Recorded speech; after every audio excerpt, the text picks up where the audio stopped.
दोस्तों, अगर मैं आपसे कहूं कि टीएम के ओसी में दया भाभी की वापसी होने वाली है, तो क्या आप यकीन करेंगे? जी हां दोस्तों, पिछले कई सालों से दर्शक एक ही सवाल पूछ रहे हैं। आखिर दया भाभी कब वापस आएंगी? और अब एक बार फिर सोशल मीडिया पर उनकी वापसी की चर्चाएं तेज हो गई है।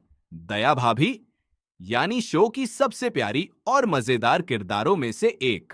उनका हे मां माता जी, उनका गरबा और जेठालाल के साथ उनकी मजेदार नोकझोंक आज भी लोगों के दिलों में बसी हुई है।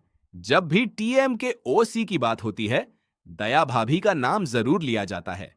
कई दर्शकों का मानना है कि दया भाभी के जाने के बाद शो में कुछ कमी महसूस होने लगी थी।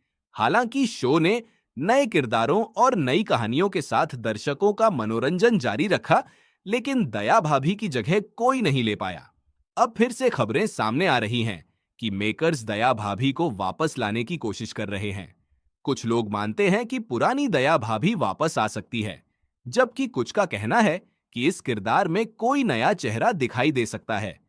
लेकिन अभी तक इस बारे में कोई आधिकारिक घोषणा नहीं हुई है। अगर दया भाभी की वापसी होती है, तो गोकुलधाम सोसाइटी में फिर से वही पुरानी रौनक लौट सकती है।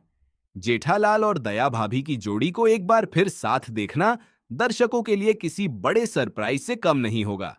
फिलहाल हमें आधिकारिक घोषणा का इंतजार करना होगा। जैसे ही कोई पक्की जानकारी सामने आएगी, हम आपको सबसे पहले अपडेट देंगे।